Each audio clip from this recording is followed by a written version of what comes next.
Hello! I am Grandmother Fa, here to tell you the story of my brave granddaughter, Fa Mulan. It all began the day Mulan was to meet the matchmaker. If Mulan made a good match, that is, found a good husband, she would bring great honor to our family. But Mulan was no ordinary girl. You'll be surprised to find out how she brought honor to us. The big day had arrived.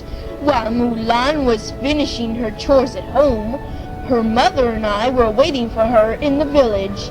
Fa Li was a nervous wreck. Of all days to be late, I should have prayed to the ancestors for luck. Finally, Mulan came riding up on her horse gone. Fa Li and I hustled her off to the bather, hairdresser, and dressmaker. Then I gave Mulan some special gifts. An apple for serenity, a pendant for balance. I added jade beads for beauty, and a cricket for luck. As soon as the matchmaker saw Mulan, she began listing all the things she didn't like. Speaking without permission. Too skinny. Not good for bearing sons. The meeting was a disaster. Cricky, Mulan's lucky cricket, jumped into the matchmaker's teacup. Mulan spilled tea on the matchmaker, and the matchmaker's dress caught on fire when she fell onto a hot stove.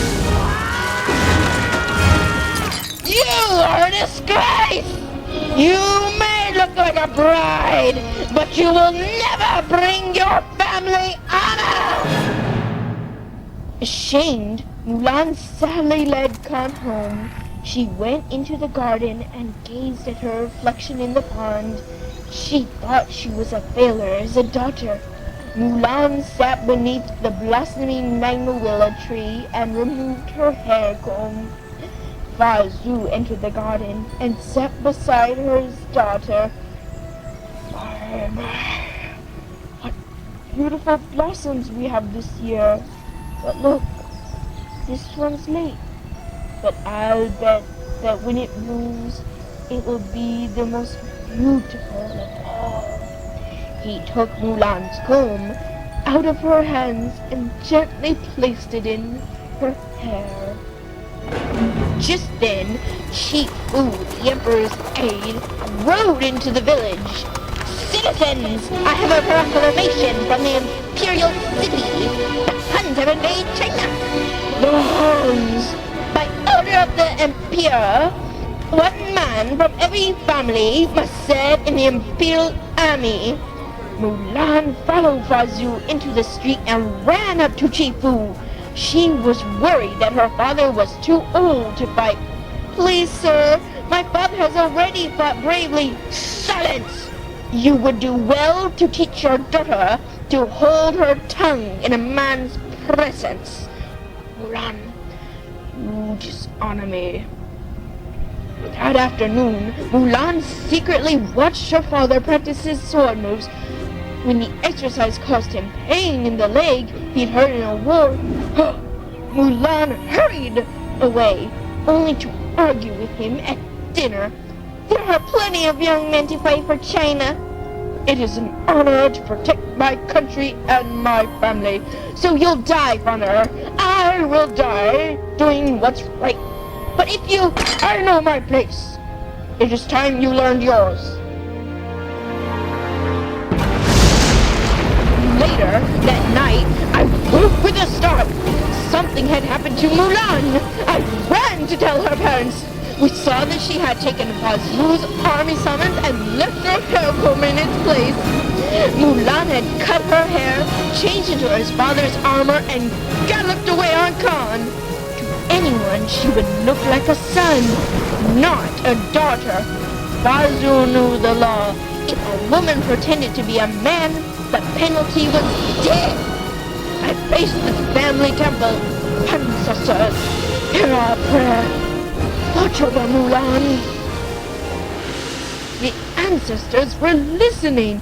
The first ancestor called for a disgraced little dragon named Mushu, who wanted to be a family guardian again. So tell me, what mortal needs my protection, great ancestor? You just say the word and I'm there. You are not worthy of this spot. Now awaken the great stone dragon. Mushu went outside and hit the great stone dragon with his gong. When the statue broke into pieces, Mushu decided to go after Mulan and make her a hero so he could get his place back as a guardian. He hurried off to find her, followed by Cricky, Mulan's lucky cricket. The first thing Mushu did was start a fight between Mulan and the other soldiers. The men happily blamed her when Captain Shang appeared. What's your name? I've got a name. Yeah, and it's a boy's name too. Yes, my name is Pink. Let me see your conscription notice. Fazu, Chief Fu, the Emperor's aide, looked suspicious. I didn't know Fazu had a son. Training was to begin right away, for the army needed many good soldiers.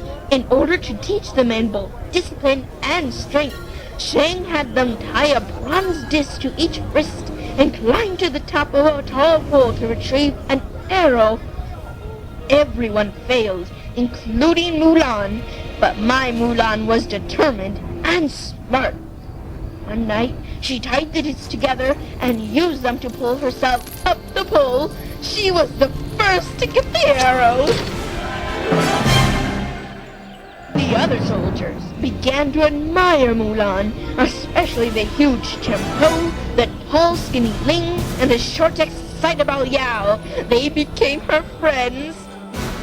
Inspired by Mulan, Shang's troops worked harder to improve their military skills, but soon they had to be ready to face Shan Yu, the leader of the Hun, and his attacking army. Throughout all this, Mulan was pretending to be a man, but one night she sneaked away to bath in a lake. Suddenly, her friends came running down the hill, throwing off their clothes. Mushu was standing guard with stones. Oh, hi, guys! I didn't know you were here! Mulan ducked behind a rock as Mushu dove underwater and bit Ling. Ling shot out of the water. Well, he and his house hopped onto a rock. Mulan escaped. Mushu's trick had worked. When Mulan and Mushu returned to camp, they overheard Chief Fu talking to Shang. Those boys are no more fit to be soldiers than you are to be captain. Once the general reads my report, your troops will never see battle. Chief Fu was jealous of Shang, but Mushu had other worries. I worked too hard to get Mulan into this war. This guy's messed with my plan. With Cricky's help, Mushu wrote a fake letter to Chief Fu from Shang's father, General Li. Chief Fu hurried to tell Shang the news. Captain, urgent news from General. We need it at the front. As the soldiers marched to war, they came to a village that had burned down. At a battle scene, Chen Po found General Li's helmet.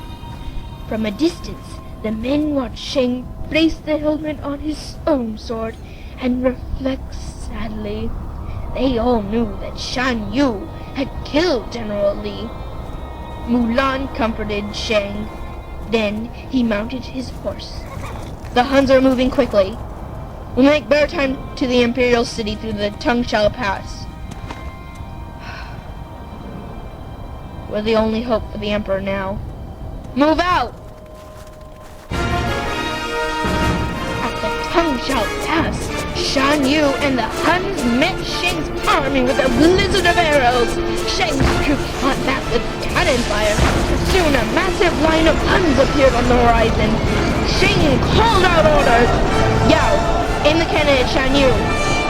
Mulan noticed the mountain reflected in the blade of her sword and got an idea.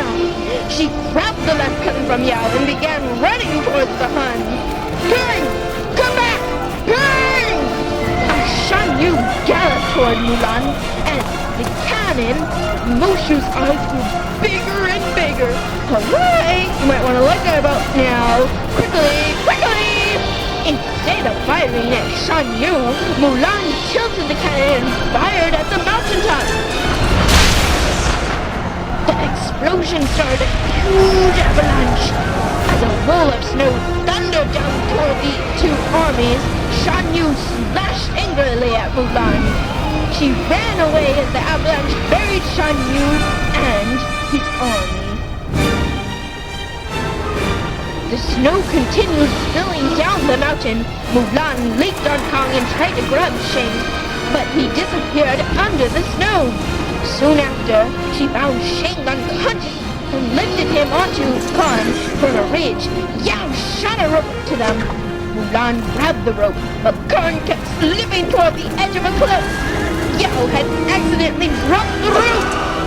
As Khan went over the cliff, Mulan tied one end to the rope to her saddle and shot the other end up to her friends.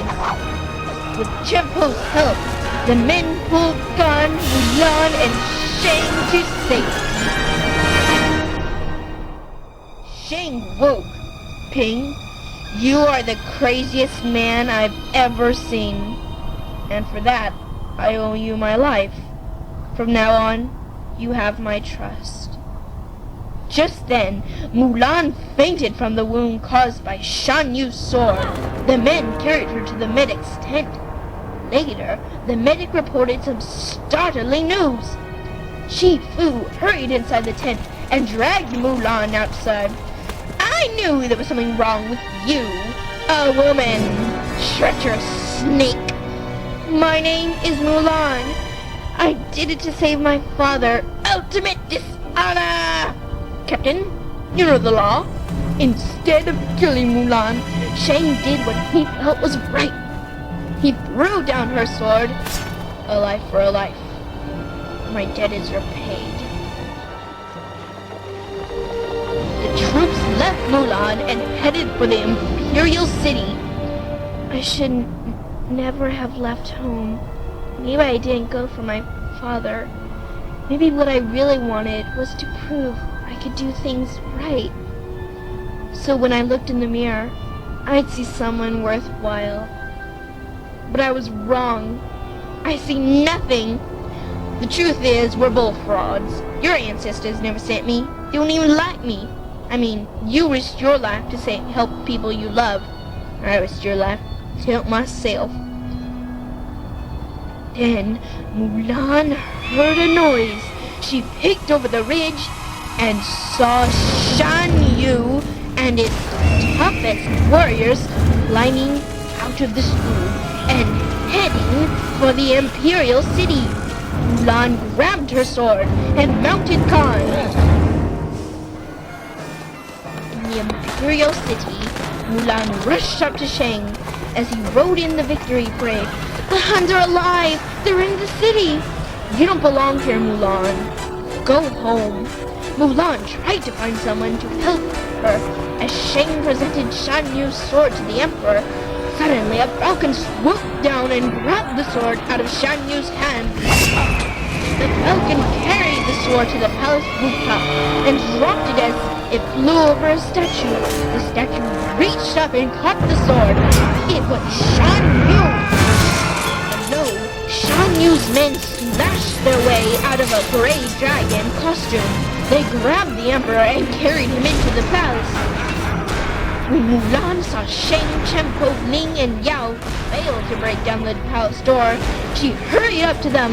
Hey guys, I've got an idea. The doubtful Shang stayed behind, but the other three ran after Mulan. She disguised them as women, knowing that the Huns would never imagine that women would fight back. Then, Shang decided to trust Mulan, as they all defeated the Hun guards. With the guards out of the way, Shang burst through the door just as Shan Yu was about to kill the Emperor. As Shang and Shan Yu fought, Mulan threw a piece of cloth over a roof. Chenpo, get the Emperor! Using the rope as a slide, Chenpo helped the Emperor to safety. Shan Yu tried to follow, but Mulan got the rope. Shan Yu turned on Shang. You took away my victory! No! I did. Mulan pulled her hair back so she looked like a boy. The soldier from the mountain. Shan Yu chased Mulan onto the palace roof. It looks like you're out of ideas. Not quite. Ready, Mushu? Mushu had strapped a rocket to his back and Ricky lit the fuse. As the rocket sped toward Mulan and Shang, Mulan pinned Shan Yu to the roof with his sword. Then she jumped out of the way as the rocket smashed into Shan Yu and carried him off. Mushu and Ricky hopped onto the sword. The rocket carrying Shan Yu slammed into the fireworks tower, destroying him once and for all. Later, on the palace steps, the Emperor thanked Mulan and tried to make her a member of his council. With all due respect, Your Excellency, I think I've been away home long enough. The Emperor removed his pendant. Then, take this, so your family will know what you have done for me. He gave her Shan Yu's sword. And this, so the world will know what you have done for China. Shang clumsily shook Mulan's hand, and Mulan hurried home. She presented the Emperor's gifts to her father. The greatest gift and honor is having you for a daughter. I've missed you so. Shang must have realized how special my granddaughter is, because he followed her all the way home. Oh, and by the way, Mushu earned his place as a family guardian again. Guess who's back on